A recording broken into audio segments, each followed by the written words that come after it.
You're fired. The cold command echoed across the mansion's dining room before the breakfast plates had even touched the table. The plus-size personal chef didn't flinch. She calmly untied her apron, folded it with surprising care, and placed it beside the untouched meal she had spent 2 hours preparing. "Perfect," she said with a small smile. "I quit." Every servant froze. A bodyguard nearly dropped his radio. Someone quietly muttered a prayer. For years, the feared Mafia boss had ended countless careers with those 2 words. No one had ever answered him by walking away first. He took a slow step toward her. "You don't get to leave." She picked up the worn canvas bag that had always sat beside the kitchen door. "This time," she said, without turning around, "you're 30 seconds too late." When the front door closed behind her, the most powerful man in the room did something no one inside the mansion had ever witnessed. He ran after the only woman who had never been afraid to argue with him. No one inside the Ashcroft estate could remember exactly when the rules had stopped applying to the woman in the kitchen. The rules were simple. Never keep the boss waiting. Never interrupt him when he was working. Never tell him he was wrong. Most importantly, never argue. Hundreds of employees had learned those lessons the hard way. Some lasted years, some lasted weeks. A few didn't even survive their first day before quietly disappearing from the payroll. Yet every morning, one woman walked through the mansion's back entrance, carrying 2 oversized grocery bags, as though she owned the place. Her name was Clara Bennett. She wasn't a bodyguard, she wasn't a consigliere, she wasn't family. She was simply the boss's plus-size personal chef. At least, that was what everyone believed. By 7 o'clock, the kitchen had already come alive. Pans hissed. Fresh bread filled the air with warmth. Coffee beans crackled inside the grinder. The staff moved with military precision because they all knew one truth. If breakfast wasn't perfect, someone would be blamed. Unfortunately for them, the boss almost never ate it. When Clara carried the tray into the dining room, she found him exactly where she expected, still wearing yesterday's suit. Tie loosened, eyes fixed on a stack of reports. A cup of black coffee already sat beside him. Untouched eggs, fresh fruit, warm toast, homemade soup. He ignored all of it. Instead, he reached for another espresso. Clara sighed before anyone else could. No. The single word floated across the silent room. Several servants instinctively lowered their heads. The boss slowly lifted his eyes. No one else would have survived saying that word to him. "I wasn't asking." His voice was calm, almost lazy. Clara walked over, picked up the tiny espresso cup, and placed it back on the serving tray. "I know. That's why I'm answering." A young housemaid nearly stopped breathing. One of the guards discreetly stepped closer, expecting the morning to end badly. Instead, the boss leaned back in his chair. "You've become very brave." "No." Clara slid the breakfast plate closer to him. "I've become very tired." He looked at the food, then back at her. "I have meetings. You also have a heartbeat. I don't have time. You'll have even less time if you keep living on coffee." A faint chuckle escaped someone near the doorway. It disappeared the moment the boss glanced in that direction. Silence returned instantly. Only Clara remained completely unfazed. She folded her arms. "You skipped dinner." "I wasn't hungry." "You skipped lunch, too." "I was busy." And yesterday's breakfast? He didn't answer. She smiled with quiet satisfaction. I keep count. The corner of one elderly butler's mouth twitched. Everyone in the mansion secretly enjoyed these daily battles. Not because they expected Clara to win, but because somehow she usually did. The boss finally picked up a fork. Only one bite. Nothing more. Clara nodded. Good. He frowned. Don't look so proud. You ate? One bite. That's one more than yesterday. She turned to leave. Behind her came his voice. The coffee. She looked back. No. I'll have one. No. You don't give orders here. She smiled without missing a beat. Neither does caffeine. For a moment, nobody moved. Then, to everyone's astonishment, the feared Mafia boss quietly reached for the toast instead. A collective breath swept through the room. One accountant whispered under his breath. She did it again. The old butler beside him shook his head. No. She reminds him he's still human. That strange routine became the favorite entertainment of the estate.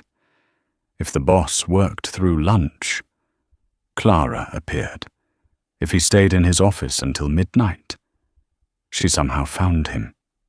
If he ordered everyone to leave, she ignored the order completely. Once, she walked into a strategy meeting involving senior members of the organization carrying nothing more dangerous than a bowl of chicken soup. The room had gone silent. Maps covered the walls. Phones rang non-stop. Men discussed shipments worth millions. Clara walked straight through them. She placed the bowl beside the boss. You forgot lunch. Without looking up, he answered, I'm busy. So is your immune system. Several men stared at the table. Nobody dared smile. She closed the folder he had been reading. Eat first. I'll eat later. You said that 6 hours ago. He finally looked up. Who exactly do you think you are? The only employee willing to argue with you before your blood sugar makes you impossible. A dangerous silence followed. One captain quietly prepared himself for an explosion. Instead, the boss let out something so rare that nobody reacted at first. A sigh. Long. Defeated. He picked up the spoon. The entire room relaxed. Someone actually smiled. As Clara walked toward the door, she spoke without turning around. See? You can win arguments after lunch, too. Even the boss couldn't stop the corner of his mouth from moving. Barely. But Clara noticed. She always noticed. What nobody else understood was that she never challenged his authority. She challenged his habits. There was a difference. Everyone feared the man. She worried about him. Unfortunately. Concern often sounded a lot like defiance, and the boss had spent too many years surrounded by people who obeyed him to recognize the difference. 3 days later, an important delegation arrived at the estate. The dining room sparkled beneath crystal chandeliers. Every chair was occupied. Every course had been timed perfectly. Everything looked flawless. Until Clara noticed the small silver flask sliding from the boss's inside pocket. Not whiskey, double-strength espresso concentrate. She walked over before anyone could stop her. No. The conversation around the table instantly died. The boss looked at her. Excuse me? She held out her hand. Give it to me. Foreign guests exchanged confused glances. Was the chef ordering the Mafia boss around? His expression hardened. I'll decide what I drink. And I'll decide what I serve. It isn't your decision. It becomes my decision when it threatens the person eating my food. His jaw tightened. You've forgotten your place. Her answer came immediately. My place has always been right here. Another heartbeat of silence. Then, something inside him finally snapped. Enough. Every glass on the table seemed to vibrate with the force of his voice. You're fired. No one moved. No one blinked. The words echoed through the enormous dining room. Clara looked at him for several long seconds. There was no anger, no pleading, no tears. She simply untied her apron, folded it carefully, placed it beside his untouched breakfast. Perfect. She reached for the worn canvas bag waiting beside the kitchen door. I quit. Then, with the same calm smile she wore every morning, she turned toward the exit. Not a single person tried to stop her, because everyone believed the boss would. He didn't. Not immediately. By the time he pushed back his chair, the front door had already closed, and for the first time since she had entered his life. She walked away without looking back. The mansion lasted exactly 43 minutes without Clara. That was how long it took before breakfast turned into complete chaos. One cook overcooked the eggs. Another served sourdough instead of rye. Someone replaced fresh rosemary with dried oregano. Nobody noticed the mistakes, except the boss. He pushed the plate away after one bite. This isn't hers. The new chef swallowed nervously. It's the same recipe, sir. No. He stood. It isn't. No one argued. Not because they understood the difference. Because neither did he. All he knew was that the food suddenly tasted empty. By lunchtime, 3 chefs had already been dismissed. One had added too much salt. Another had forgotten fresh pepper. The third had prepared everything perfectly. That somehow irritated him even more. The old butler watched the kitchen descend into panic before quietly saying something no one dared say aloud. Perhaps it was never just about the food. No one answered. Everyone was thinking the same thing. For the first time in years, the mansion was silent. Not peaceful. Empty. There were no sarcastic remarks floating out of the kitchen. No arguments over coffee. No voice reminding the boss that skipping meals was not a personality trait. Even the clocks seemed louder. That afternoon, while searching for an old menu in the kitchen office, the housekeeper opened the bottom drawer of Clara's desk. Inside lay a neatly organized folder. Medical receipts, savings records, cooking notes, and one envelope. Across the front, in careful handwriting, were 4 simple words. Resignation letter. The date stopped everyone cold. It had been signed 3 weeks earlier. The housekeeper rushed the folder to the boss's office. He stared at the envelope for several seconds before opening it. There was no complaint. No accusation. No mention of being fired. Only a brief note. Thank you for letting me cook here. I only hope that one day you'll remember to eat before your coffee gets cold. He read it again. Then a third time. The letter had been written long before their argument. She hadn't left because he fired her. She had already decided to leave. That realization unsettled him far more than her resignation itself. His head of security entered quietly. We found nothing suggesting she's accepted another position. The boss looked up. No restaurant, no private client, no hotel, no competitors. He frowned. Then why leave? The security chief hesitated. We're still looking. For the first time in years, the boss ordered an investigation that had nothing to do with rival families or criminal business. He wanted to know where his chef had gone. 2 days later, the answer arrived. The report was surprisingly thin. No luxury apartment, no expensive car, no secret employer. Instead, there was a modest one-bedroom apartment on the edge of the city, regular hospital visits, a long list of medical appointments, and years of bank transfers sent to the same university account. He turned another page. The account belonged to her younger brother. Every semester's tuition, paid by Clara. The security chief spoke softly. According to our investigation, she's been supporting him since he was 16. The boss remained silent. Another page. Medical diagnosis. Recommended surgery. Treatment delayed. Reason: patient declined due to financial hardship. He looked at the date. 6 months earlier. Another recommendation. Delayed again. Another.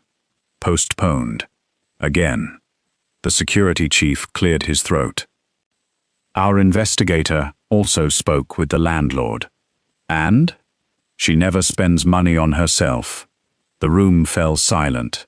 Apparently, he glanced at the report. She owns only 2 winter coats. The newer one is 8 years old. The boss slowly leaned back. He suddenly remembered every argument they had ever had. She always insisted on buying the cheapest ingredients for herself, yet somehow managed to serve him the freshest produce available. She repaired her own shoes. She never replaced her cracked phone. She packed leftovers to take home. He had assumed she was simply frugal. He had never wondered why.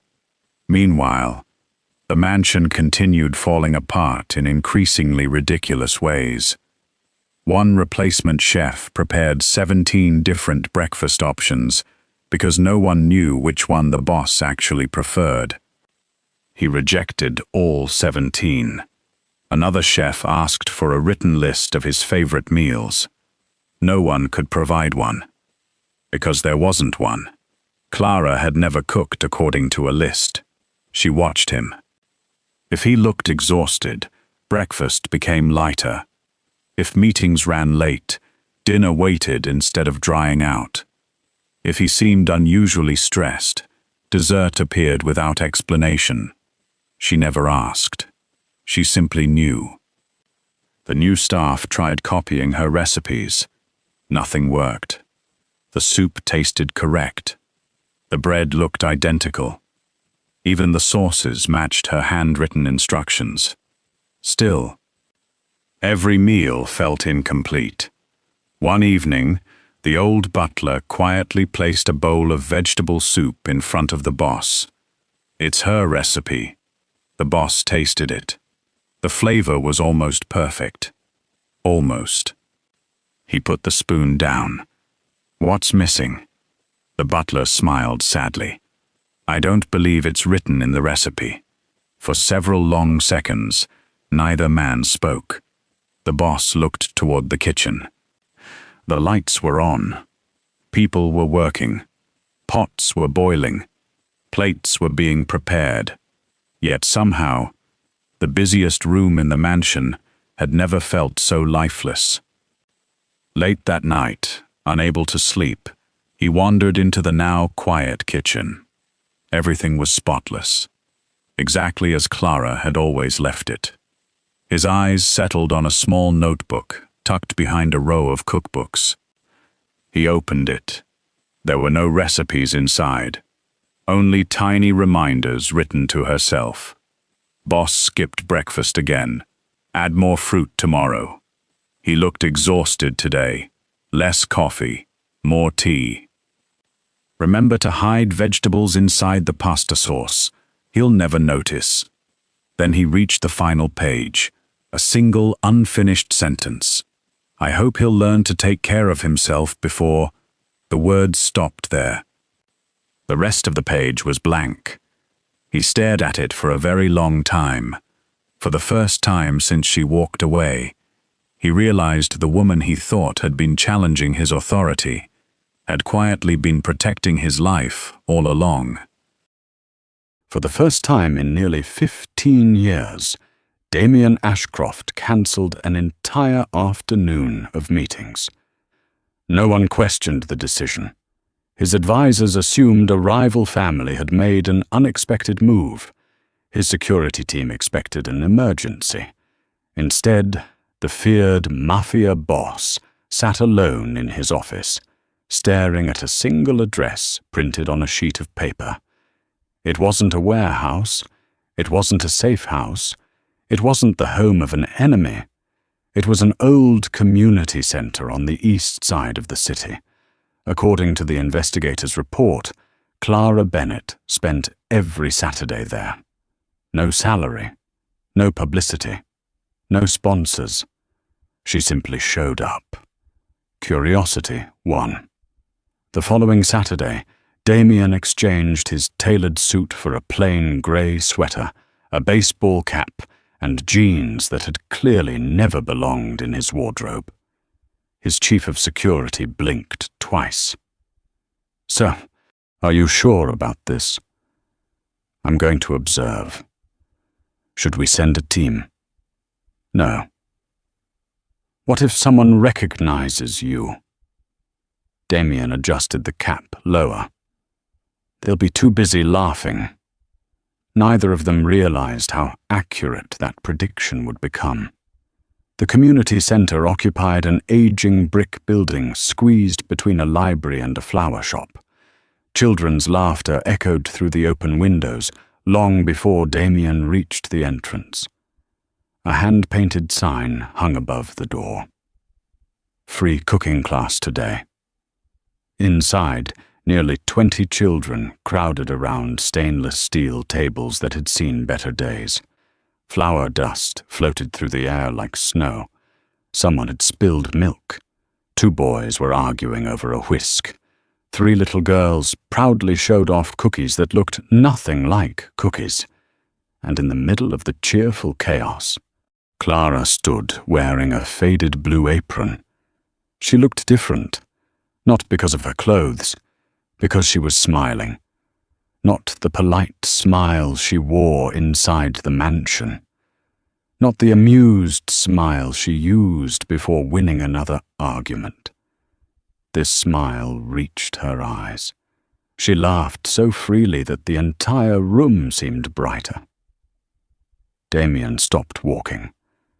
For a brief moment, he wondered whether he had ever truly seen her before.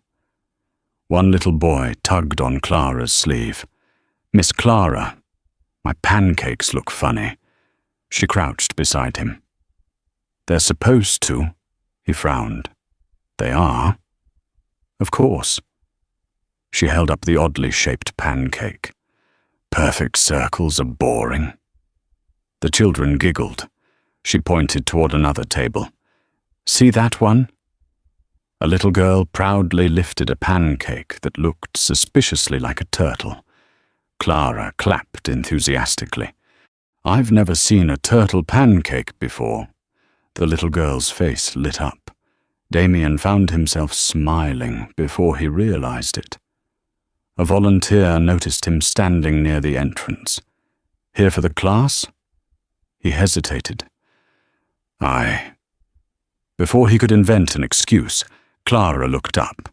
Their eyes met. For half a second, surprise crossed her face. Then it disappeared. She simply smiled politely. "New student?" Every child turned toward him. 20 pairs of curious eyes waited. Leaving now would have been easier. For some reason, he stayed. 10 minutes later, the most feared Mafia boss in the city found himself wearing a bright yellow apron covered in cartoon vegetables, One of the children laughed. "It has carrots on it," another pointed, "and smiling onions." Damien looked down at himself. He had negotiated billion-dollar deals, faced armed rivals without blinking. Nothing had prepared him for smiling onions. Clara walked over, carrying a cutting board. "First lesson." She placed an onion in front of him. "Dice it." He reached confidently for the knife. Within seconds, the onion rolled off the board. The knife slipped harmlessly onto the counter. The children burst into laughter. A little boy raised his hand. "Mister, have you ever cooked before?" Damien answered honestly. "No." The boy nodded thoughtfully. "I could tell." Even Clara had to bite her lip to hide a laugh. It didn't work. A soft chuckle escaped anyway. He looked at her. There it was again. That genuine laugh. The sound the mansion had been missing.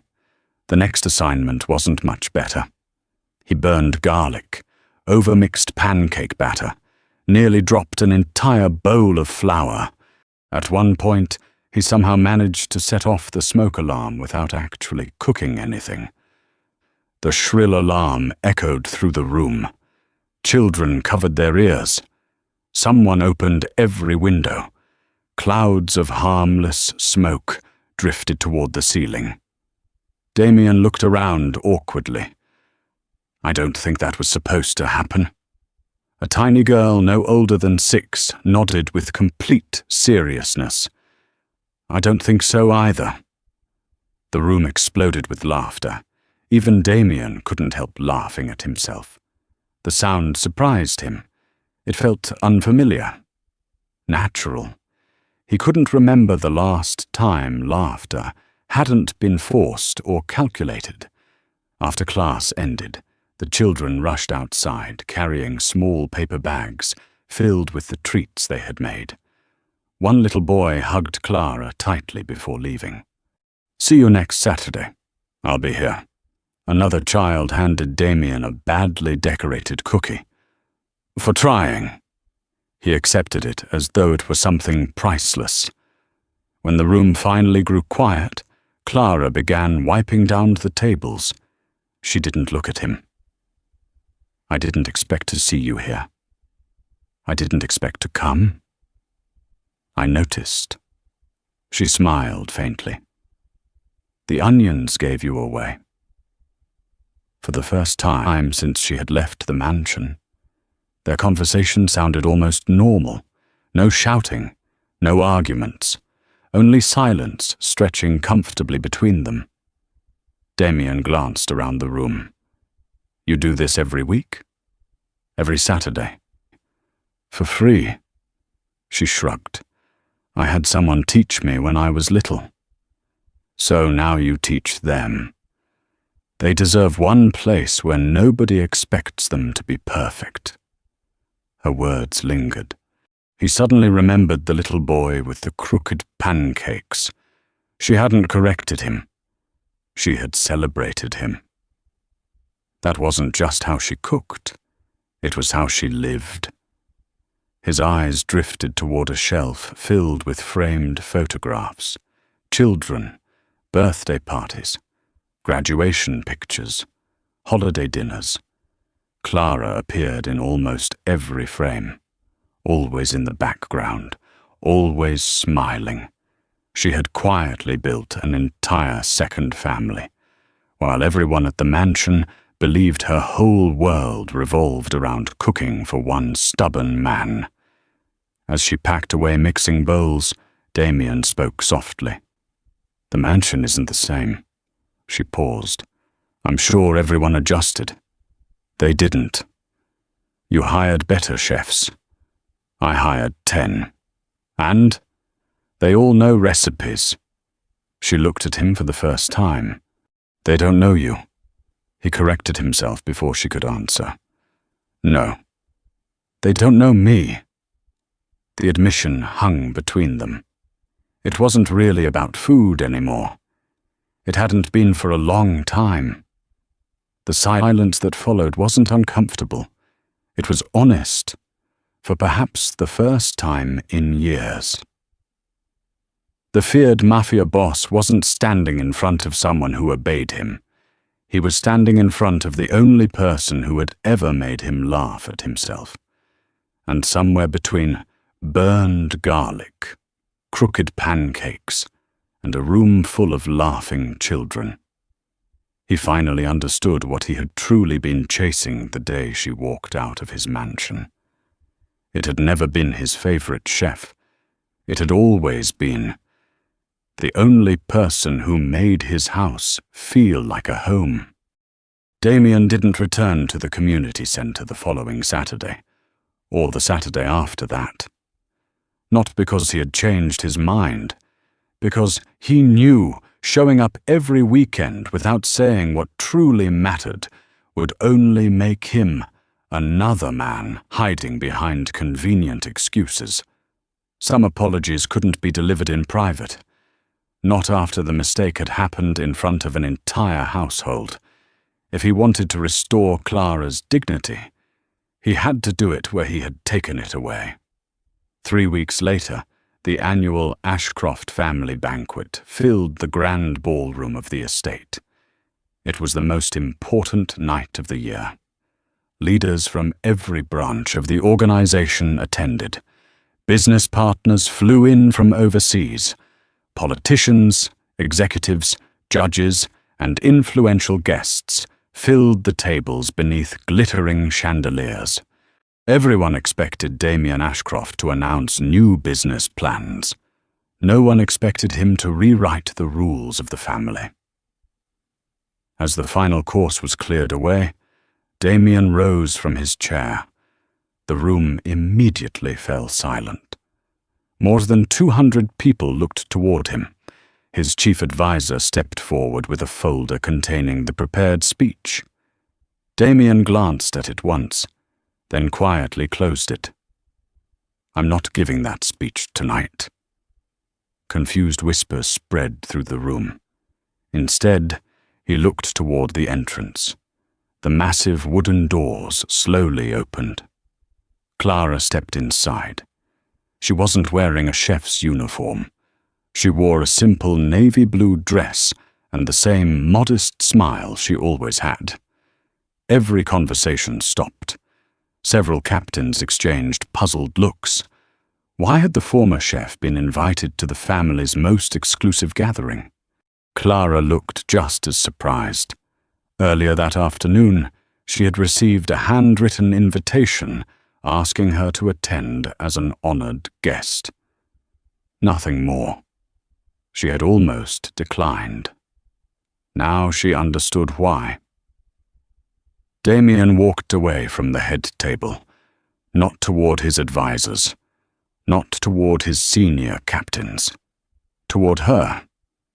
The room became so quiet that the sound of his footsteps echoed across the marble floor. He stopped only a few feet away. For a long moment, neither of them spoke. Then Damien turned to face the guests. "My greatest mistake." His calm voice, carried effortlessly across the ballroom, was believing that loyalty always sounds like agreement. No one moved. He continued. "I spent years surrounded by people who obeyed every order." His eyes briefly found Clara before returning to the audience. "When someone finally cared enough to argue with me," he paused. "I mistook concern for disrespect." The silence grew heavier. "I fired the one person who was trying hardest to keep me alive." A ripple of disbelief moved through the room. Several executives looked at one another in confusion. Was the boss apologizing? Publicly? Damien took another step. This time he faced Clara directly. "I'm sorry." No excuses, no explanations, only 2 simple words. They carried more weight than any speech he had ever given. Clara blinked. She had imagined this conversation many times. None of those versions included 200 witnesses. Before she could answer, one of the older family captains rose abruptly from his chair. "Boss." His voice was respectful but firm. "This is unnecessary." Every eye shifted toward him. "You owe no apology to an employee." Several others nodded in agreement. "The family's authority cannot be weakened. A leader should never bow. If word gets out—" The captain never finished. Damien slowly turned towards them. His expression remained calm, the same calm expression that usually came moments before everyone else fell silent. "You're right about one thing." The captain straightened. "I am." Damien nodded once. "A leader shouldn't kneel because he's afraid." The room waited. "But he should stand accountable when he's wrong." No one interrupted. Damien looked around the ballroom. "For years, you all followed my orders." Heads nodded across the room. "You arrived when I called. You left when I dismissed you. You agreed before I finished speaking." Another pause. Then he spoke the sentence that none of them would ever forget. "Everybody in this room obeyed me." His gaze found Clara once more. "She was the only one brave enough to care whether I lived long enough to enjoy tomorrow." No one breathed. The sentence landed harder than anger ever could. Several staff members quietly lowered their eyes. The elderly butler smiled to himself. He had known this truth long before anyone else. Damien continued. "She never argued because she wanted control. She argued because she believed my life was worth protecting." He let the word settle. "And I punished her for it." Across the room, the head of security glanced toward the kitchen staff. More than one of them had tears in their eyes. Not because the boss had apologized, because they finally understood every argument they had witnessed over the past 2 years. None of them had been about coffee, or breakfast, or vegetables. They had always been acts of quiet care disguised as stubbornness. Damien reached inside his jacket. The movement instantly put several bodyguards on alert before they realized he wasn't reaching for a weapon. He withdrew a folded white apron, the same one Clara had carefully folded on the dining table the day she walked away. He had kept it, every day. Without saying a word, he stepped closer and held it out. "I should have stopped you before you reached the front door." His voice softened. "But I was 30 seconds too late." A faint smile appeared on Clara's face. "The first honest thing you've said to me in weeks." Soft laughter spread through the ballroom. Even Damien smiled, only slightly. "But you're still correcting me." "I probably always will." The guests exchanged surprised glances. No one had ever spoken to the boss that way. Yet somehow, instead of looking offended, he looked relieved. For the first time since the banquet began, the atmosphere no longer felt tense. It felt human. Clara accepted the folded apron, but didn't put it on. She simply held it gently in both hands. "I forgive you." Another silence settled over the room. Different this time, warm, peaceful. But before anyone assumed the story was over, Clara quietly added, "Forgiveness isn't the same as coming back." The smile on Damien's face faded. She looked into his eyes with the same honesty that had always made her impossible to ignore. "I didn't leave because you fired me. I left because I had already accepted that my next journey couldn't begin inside your kitchen." The ballroom fell silent once again. Damien realized there was still something she hadn't told him. Something important. And whatever it was powerful enough to make a woman who had spent 2 years caring for everyone else finally choose herself. The banquet ended. The applause faded. The guests slowly returned to conversations that suddenly felt much less important than the scene they had just witnessed. For the first time in anyone's memory, people weren't discussing business deals or family politics. They were talking about the Mafia boss who had stood in front of hundreds of people and admitted he had been wrong. Yet the person he had apologized to was already gone. Clara had quietly slipped out before the last toast was served. She had never enjoyed being the center of attention, especially not when everyone was looking at her because of someone else's words. 2 evenings later, the lights inside the mansion's kitchen glowed again, not because the staff had returned, because Clara had. The room looked exactly as she remembered.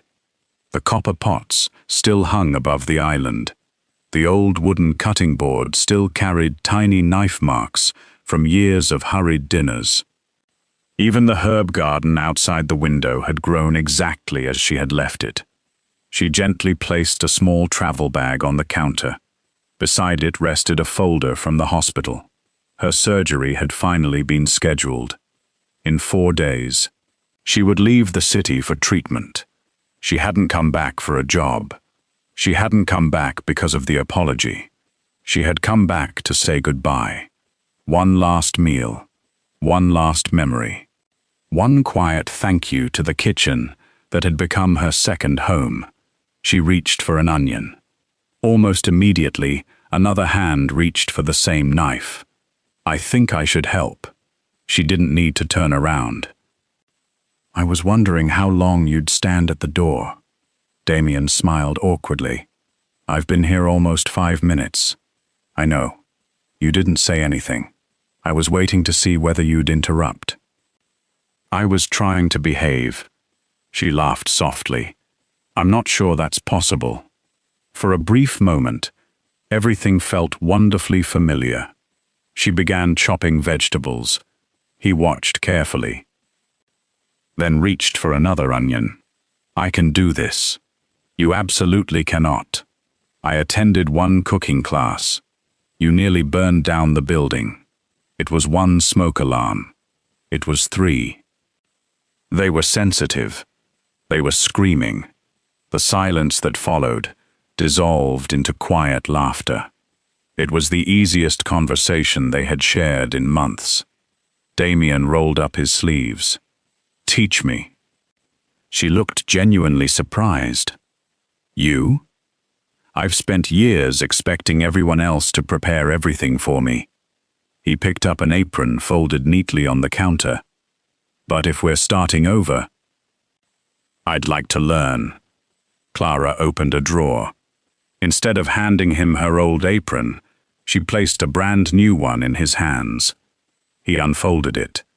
Across the front, elegant stitching replaced the familiar title. It no longer read Personal Chef. Instead, it read Partner. He stared at it in silence. Clara blinked. I didn't make that. I did. She looked up. You? I asked someone to embroider it. When? The morning after I found your notebook. She gently traced the stitched letters with her fingertips. Partner? Damien nodded. You spent 2 years teaching me how to eat. A small smile appeared.